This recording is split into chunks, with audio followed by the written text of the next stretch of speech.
Hello, hello, hello! You're tuning into another episode of The Wunderkind Show. Today's first topic, good morning football, says Lamar Jackson is the hardest player to get ready for and to defend. Look, I want to make sure that I say this clearly, right? Y'all know how I feel. I have said that right now, Lamar Jackson is the second best quarterback in the entire league. But if you're looking at in terms of just being a weapon, he is undoubtedly number one. And I've made so many references on why. I've backed it up with statistics. I've backed it up with numbers. I've backed it up with production. So hearing it come from one of his former teammates that have played against him on Good Morning Football and how he broke it down and exactly how much sense he made, I was like, you see, I've been trying to tell you. So what I'm going to do is I'm going to play the audio of Matthew Judon giving his top three, because he's only pretty much chose on Good Morning Football what the top five were going to be, but he did pretty much the top three, and then he named Lamar. So I'm gonna play it, and then we're going to break it down, all right? So without further ado, let's get this party started. He's on top of him. You don't break Jerry Rice records. It just doesn't happen. Yeah. He does. So McCaffrey 3, Kelsey 2. Who is the number one player in the league that you can't plan for? Number one player in the league, I think, is Lamar Jackson. MVP? The MVP, but just the dual threat with the run-pass option. And then when plays break down, when it seems to be no hope, he makes it hope. I think when he came into the league, he gave this Ravens team and this organization new hope. Mm-hmm. And I think that's what Lamar does with everything. And I think just his poise and his calmness and his presence in the pocket. And you see when you get him receivers and you get him people he can throw the ball to. And it's unfortunate that Mark went down. But when you get him people that he can throw the ball to, he is so dynamic anywhere on the field. And so those are three guys that I hate preparing for. I'm glad I ain't have to play them that much. Mm-hmm. And so, these are guys right here. These are guys. So I laugh at this, right? Because a lot of times all you've been hearing is what Lamar can't do, and everybody overshadows everything that he's already done. We are talking about a two-time MVP. We are talking about a player that's led the entire NFL in passing touchdowns. Forget all even the rushing records. The man wins almost 80% of his games that he plays in. The ever-loved or beloved, any which word you want to use for it, Joe Burrow, is like Lamar against him is like 5-1. Or something of that effect. 4-1, 5-1. It's one of those two.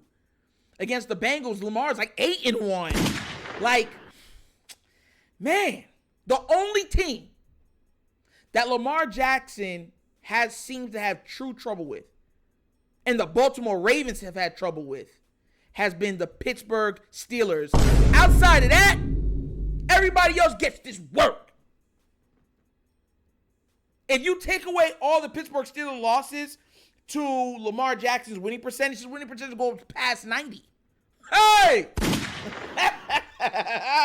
Yeah!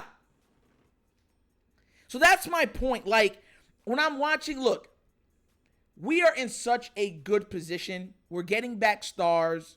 They're looking like they're actually trying to build the offense to be even better, more diverse, with more dynamic weapons. They're not, sitting on their hands as much as we've been becoming accustomed to the Ravens being, going into the 7th round, 6th round, whatever else like that, and go grab a wide receiver. If there's any other lower rounds, they would. If there was a 20th round, that's where they would grab the receivers. They're not doing that no more. I gotta respect it. And, and I know it's not speaking on a lot, but I always like to give, respect and payment on what is due. It really has been a culture shift for us Raven fans and the organization. We've never had a player like Lamar. And a lot of times I think we take having him for granted. Think about all the quarterbacks before him. Now, I know some of you hate him, and you guys will reference, Joe Flacco done won a Super Bowl and everything else, so we like him better.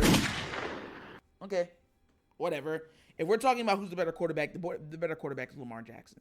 And it's undoubtedly so. Joe Flacco had one of the greatest runs we've ever seen in postseason history. Cannot take that away from that man. And he had one of the better runs, 6 or 7 game runs we've ever seen in NFL history when he was on the Browns this year. But make no mistake about it, he's never been the quarterback that Lamar Jackson is and is continuing to show himself capable of being. 1/3 of Lamar Jackson's career, he has been the MVP of the entire NFL. Bro, like, it's not close. You understand where I'm coming from? The amount of perfect passer rating games, 5 touchdown games. Like, stop. So Joe Flacco will always have the respect and adulation from me because he brought a Super Bowl here, a second Super Bowl here, but he's not Lamar. And once Lamar, you got to understand, Lamar is on trajectory to end his career as a top 10 quarterback of all time. Of all time. I want y'all to understand this. If Lamar wins a title this year, every year he's fully healthy, he's in MVP conversations. If he wins this year, he'll be a 2-time MVP with a Super Bowl and has led the league in passing touchdowns. He'll be a 3-time, a 2-time All-Pro, 3-time Pro Bowler. Like, what are we even talking about? The man, Hall of Fame status. And that's what I'm trying to get to y'all. He's already a Hall of Fame candidate. The man's a 2-time MVP. There's only 10 of them in NFL history. So, like I said before, I know a lot of people are worried. They're downtrodden. They're like, oh, well, we finally did what we were supposed to do with Matabika and stuff. Y'all need to understand, we're still in a great predicament. I think Joe Burrow said, as long as I'm playing, I feel like our window's open. As long as we have Lamar Jackson as our quarterback, our window is open. We're going to get multiple championships out of that man. I'm telling y'all this. We're getting at least 2 out of Lamar Jackson. 2, at least. When we get the first ring, I'll be like, yo, Nitro, we got 1. I'm like, yup. You said we're going to get another. Yup. Dang, that's the minimum? That's the minimum. So you say there's a chance we might get 3? Yerp, sorry, Bob. I'm telling y'all. Lamar, I'm telling y'all. Y'all going to, listen, I know not everything happens on a whim. Sometimes you lose. Sometimes you lose ugly. Sometimes it's disheartening. I mean, and that's just the game. But make no mistake about it. This Raven team headed by Lamar Jackson is going to make a breakthrough. They're going to break through that wall. And when they do, I'm telling y'all, it's going to be a happy day in Baltimore. Oh, happy day. Oh, happy day. Oh, happy day. Yeah, yeah. Hey. And the fat lady sure is going to be singing. Finish him, Daddy. So keep y'all hopes up. I'm telling y'all. Hearing him say, I'm just like, of course. Because all defenders know how hard it is to guard that man. And if the Ravens fully embrace everything that Lamar Jackson is and capable of being, this team will be a Super Bowl caliber team until the man retires. And I got Lamar playing at least, at the minimum, another 8 seasons.